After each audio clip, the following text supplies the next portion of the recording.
Pemirsa, Menteri Pariwisata dan Ekonomi Kreatif Sandiaga Uno serta Menko Polhukam Mahfud MD menghadiri acara pembukaan Rakernas keempat PDIP hari ini di Jakarta. Sandi tiba menggunakan batik dan langsung bersalaman dengan para kader PDIP yang hadir. Selain itu turut hadir pula Menko Polhukam Mahfud MD yang duduk di sebelah Menkumham Yasona Laoli. Adapun dua nama ini belakangan disebut sebagai kandidat kuat bacawa pres pendamping Ganjar Pranowo. Bahkan Ketua Umum PDIP Megawati Soekarno Putri mengungkap jika cawapres Ganjar hadir dalam Rakernas tersebut. Hingga kini baik Ganjar maupun Ketua Umum Parpol pendukung Ganjar masih belum memutuskan siapa sosok yang akan mendampingi Ganjar.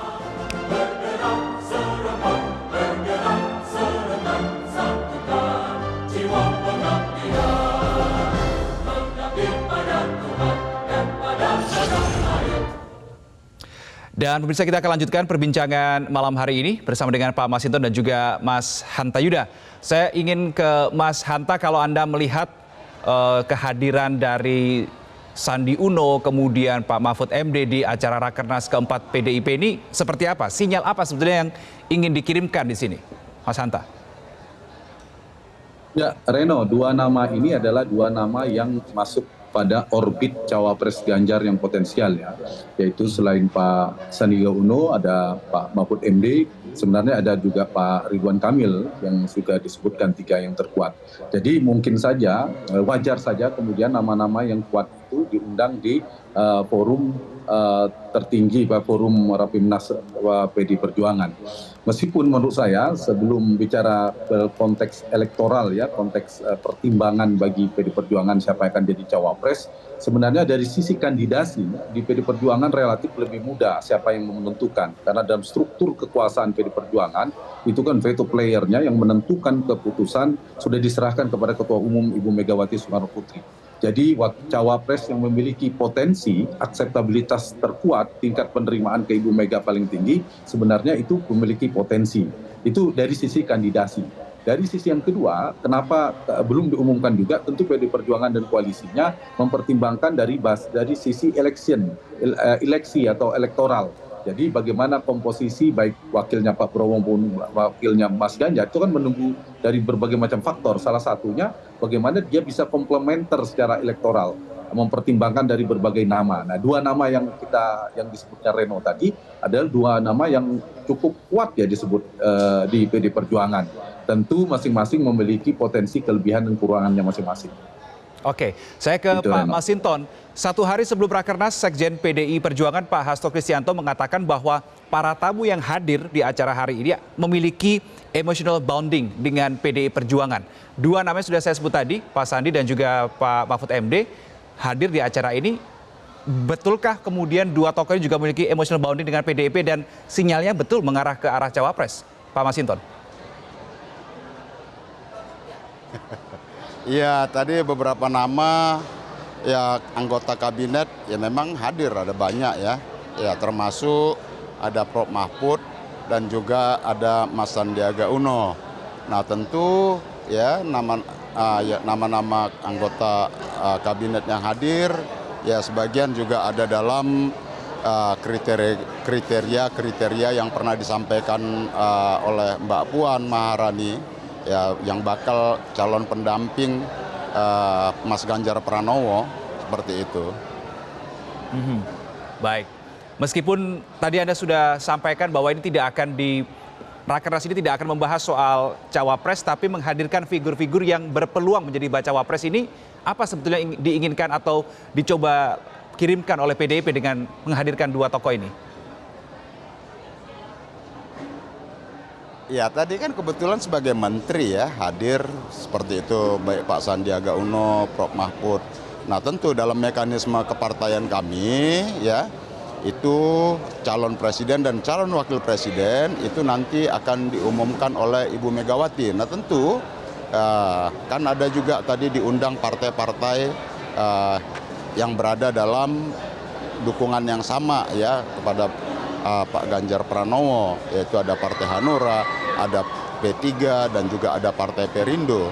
Nah, tentu nanti ya kalau kami sebagai kader memahami betul bahwa calon presiden dan calon wakil presiden itu nanti disampaikan oleh DPP partai melalui Ibu Ketua Umum, Ibu Haja Megawati Soekarno Putri. Nah tentu bagi kami dalam Rakernas ini adalah memperkuat ya konsolidasi internal partai.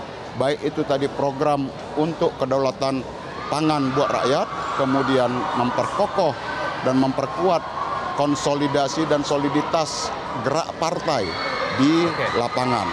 Dan kemudian ya partai memperkuat bagaimana mengoptimalkan ya sistem komunikasi, teknologi ya apalagi sekarang era digital itu, sehingga dalam Rakernas ini kami lebih banyak membahas tentang konsolidasi dan aspek-aspek kerja kader dalam melakukan pemenangan PDI Perjuangan dan Mas Ganjar Pranowo. Pak Masinton, apa sebetulnya menjadi bahan pertimbangan PDIP dan partai pendukung Pak Ganjar Pranowo untuk mengumumkan figur bacawa pres ini? Apakah hanya sekedar pertimbangan momentum atau ada pertimbangan lain sebetulnya masih dihitung oleh partai pendukung Pak Ganjar ini? Ya tentu kalau secara teknis dalam politik itu kan juga ada faktor momentum, ada faktor komunikasi, ya ada banyak aspek lah untuk nanti kapan diumumkan seperti itu.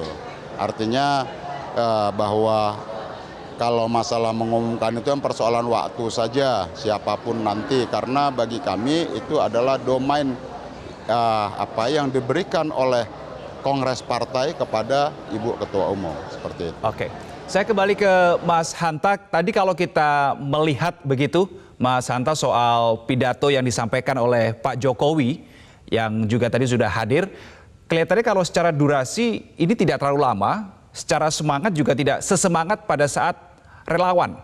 Kenapa Mas Hanta menurut Anda? Ya tentu yang paling pas harus ditanyakan ke Pak Jokowi kenapa lebih pendek. Terawangan Jadi, Anda, Mas Hanta, terawangan Anda. Gimana? Tebakan Anda kenapa? Ya, saya tidak tahu ya, karena itu dari durasinya Pak Jokowi punya pertimbangan dari berbagai macam, tapi kalau mau dikait-kaitkan banyak tafsirnya. Tapi saya mau melihat dari sisi variabel ya, yang paling determinan dalam menentukan cawapres. Yang paling pertama itu mengapa baik Ganjar maupun Prabowo belum mengumumkan juga, sementara Anies Baswedan sudah mengumumkan. Satu, menurut saya karena mereka masih saling intip nih Reno, melihat peluang-peluang ini. Bagaimana kalau Ganjar mengeluarkan ini, Prabowo akan mengeluarkan itu. Kalau Prabowo mengeluarkan ini seperti main catur lah, kalau bidak putih yang dulu bergerak nanti yang hitam menyesuaikan. Yang kedua, sebenarnya dari sisi cawapres memang belum mengerucut, karena belum mengerucut maka mereka masing-masing masih mencari mana yang paling tepat. Dan yang ketiga, ada variabel non elektoral, saya ingin jawab itu, non kuantitatif, misalnya soal NUK, ambil Jawa Barat atau Jawa Timur kah, dan yang non elektoral yang terkait dengan kalau tiba-tiba ada faktor-faktor cocok atau tidak, menghindari ada potensi matahari kembar dan lain sebagainya. Yang keempat, satu lagi, ada potensi kejutan-kejutan dalam pilpres kita. Tiba-tiba Mas Gibran maju misalnya, atau ada potensi dua poros dan sebagainya. Ini yang saya kira dinamika, kalau saya ingin komentari yang tadi disampaikan oleh Bu Mega dan pidatonya, selain Pak Jokowi soal durasi tadi Pak Masinton juga mengatakan, badai yang Reno tanyakan tadi, menurut saya jelas ya, yang bicara Ketua Umum Partai. Yang kedua, ini tahun politik. Momentum menjelang pilpres dan pileg, tentu badainya dalam makna konotatif, yaitu badai politik. Nggak mungkin dalam makna denotatif badai yang itu yang mengumumkan mestinya BMKG. Kalau dalam makna badai sesungguhnya pastilah badai politik. Jadi dalam konteks ini memang peristiwa 1-2 minggu ke depan ini masih relatif dinamis ya, terkait peta politik, dan PD Perjuangan saya kira juga belum bisa memutuskan dalam waktu cepat karena mempertimbangkan itu. Apalagi ada faktor variabel Pak Jokowi. Pak Jokowi akan kemana? Idealnya Pak Jokowi kan sudah di PD Perjuangan, artinya satu partai. Mas Ganjar diusung oleh PD Perjuangan, tapi dalam realitasnya kan, dalam tangkapan publik Pak Masinton, dalam persepsi publik kan Pak Jokowi seolah juga memberi dukungan kepada Pak Prabowo Subianto, menunjukkan kedekatannya, meskipun sebagian mengatakan ini presiden dan menteri, wajar dekat. tapi kan cukup spesial, sering ditampilkan di publik setelah bertemu Mas Ganjar, ketemu lagi dengan Pak Prabowo. Kemudian dilihat dari pergerakan selain kode-kode Pak Jokowi, kode-kode dari, bukan kode, tapi pergerakan para relawan Pak Jokowi itu terbelah juga, Reno. Saya ingin jawab pertanyaan Reno. Dan yang ketiga, kita lihat juga pergerakan dari putra-putra Pak Jokowi yang dinamikanya juga dinamis. Nah, inilah kemudian dalam persepsi publik kemudian menangkap pesan itu. Jadi saya kira masih sangat dinamis ya pergerakan politiknya, termasuk jangan berharap dalam waktu dekat Pak Jokowi akan menyampaikan dengan terang mendukung siapa, kemudian gaya komunikasi Pak Jokowi kita mengharapkan belak-belakan, pada Pak Jokowi kan kerap mengirim simbol, kode-kode politik dan tersirat. Nah, ini yang saya kira yang bisa dibaca adalah dari sisi kode-kode itu, dari sisi simbol-simbol yang dikirimkan. Nah, yang terkait ini maka saya kira PD Perjuangan wajar sangat berhati-hati dalam konteks ini, karena dalam politik kan pertarungan membentuk persepsi. Meski Pak Jokowi ada PD Perjuangan, tapi persepsi publik kadang tertangkapnya berbeda, begitu. Baik, Pak Masinton, bagaimana Anda menanggapi penilaian dari Mas Hanta yang mengatakan bahwa PDIP berhati-hati mengkalkulasi betul figur Pak Jokowi ini, karena dari panggung depan yang ditunjukkan, kedekatan Pak Jokowi dengan Pak Prabowo pun juga lebih dari sekedar menteri dan presiden, ada kedekatan emosional di situ. Bagaimana Anda merespon hal ini? Ya tentu kami sikap Pak Jokowi tadi itu sudah jelas ya, dari podium itu beliau menyampaikan harapan beliau agar nanti ketika Mas Ganjar Pranowo dilantik jadi presiden Oktober 2024, beliau langsung bekerja untuk mengatasi persoalan pangan di Indonesia. Nah, itu kan sebagai sebuah pesan politik yang sangat jelas dan gamblang ditangkap oleh kader dan seluruh masyarakat Indonesia, bahwa sikap politik Pak Jokowi ya dan harapan-harapan politik Pak Jokowi ingin memenangkan Mas Ganjar Pranowo sebagai penerus beliau, melanjutkan kesinambungan pembangunan yang sudah dilakukan oleh di masa pemerintahan Pak Jokowi yang nantinya insya Allah akan dilanjutkan oleh Pak Ganjar Pranowo. Dan tadi Pak Jokowi menegaskan hal tersebut ketika Pak Ganjar selesai dilantik langsung bergerak untuk mengatasi persoalan pangan di Indonesia. Seperti itu. Oke, berbisik-bisik itu tadi ya kalau kata Pak Jokowi kepada di pidato tadi. Tapi gini, Mas Hanta, kalau kita melihat tadi pesan Pak Jokowi ke Pak Ganjar, siapkan rencana dari sekarang, setelah dilantik bisa langsung kerja. Ini menunjukkan betul-betul 100% sikap politik Presiden Jokowi, atau menurut Anda ini karena memang hanya karena ini adalah acara di partainya saja? Ya, kalau kita baca karena di forum PD Perjuangan, otomatis saya kira dimanapun ya Presiden harus menghormati kondisinya, apalagi ini partainya Pak Jokowi. Jadi pidato normatif, statement normatif itu sudah wajar dilakukan. Tapi dalam realitasnya juga Pak Jokowi kan juga kerap melakukan berbagai macam statement politik di forum-forum yang berbeda ya kalau kita perhatikan. Jadi seperti saya katakan tadi, nanti kita lihat pergerakan terdekatnya, apalagi ada isu kemungkinan MK mengabulkan soal gugatan usia capres, kemudian ada potensi Mas Gibran dan seterusnya. Tapi seperti saya katakan tadi, yang akan kita lihat kalau peta politiknya tripolar, Reno, ada Pak Ganjar, ada Pak Anies dan ada Pak Prabowo, maka kesan bahwa Pak Jokowi tidak meletakkan pada salah satu dukungan politik itu sulit dihindari. Dan itu wajar saja, karena apalagi ada dua figur yang mengusung narasi keberlanjutan, yaitu Pak Ganjar dan Pak Prabowo. Kecuali dua poros ini bersatu. Kalau bersatu, ini yang paling happy adalah Pak Jokowi karena selesai, karena melihat potensi kemenangan. Kalau ada salah satu, bahkan termasuk Pak Anies, kalau siapapun punya potensi kemenangan, yang paling aman bagi Pak Jokowi sebagai presiden tentu secara tersirat memberi dukungan untuk melanjutkan agenda-agenda pemerintahan Pak Jokowi yang ingin dilanjutkan. Jadi saya kira itu hal yang wajar ya disampaikan di berbagai macam forum. Tapi lebih spesial karena ini partainya Pak Jokowi, PD Perjuangan, ya tinggal bertarung membentuk persepsi. PD Perjuangan tentu berupaya untuk mengusung, membentuk persepsi publik bahwa bawah Pak Jokowi sepenuhnya. Nah, yang jauh dari itu, ini yang menarik, mengapa Pak Jokowi, efek Jokowi ini seperti diperebutkan, Reno. Menurut saya karena Pak Jokowi memang punya kekuatan politik ya per hari ini. Satu, beliau memiliki approval rating, tingkat kepuasan relatif tinggi, kisaran 70-80%. Beda ceritanya kalau Pak Jokowi hanya 40-50%, mungkin tidak perlu ditampilkan di depan publik dan seterusnya oleh para capres-capres ini. Itu potensial. Yang kedua, Pak Jokowi juga memiliki mesin politik non-partai, selain partai-partai yang punya kedekatan seperti PAN, seperti Golkar, di luar PD Perjuangan, belakangan PSI, dan juga mesin politik relawan. Itu juga potensial, dan pengalaman memenangkan Pilpres 2 kali.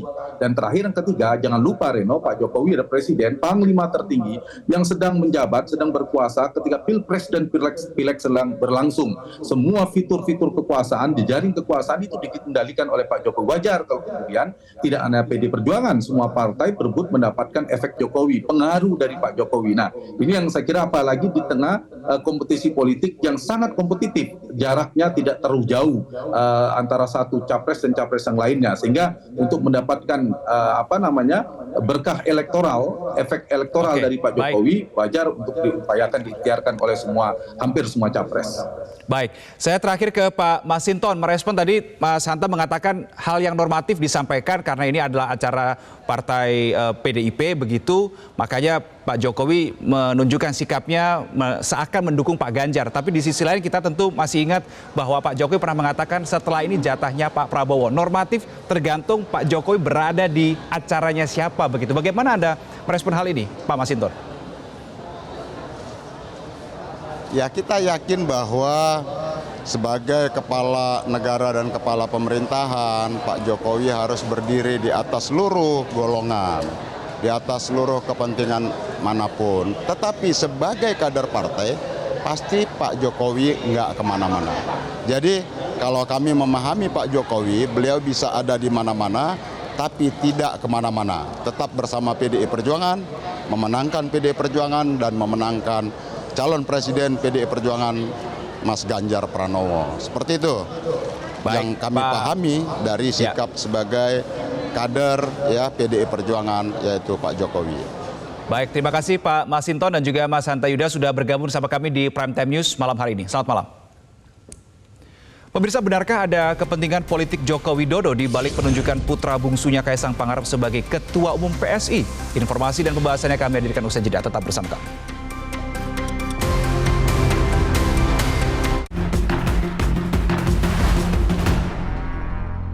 Jelajahi cara baru mendapatkan informasi. Download Metro TV Extend sekarang.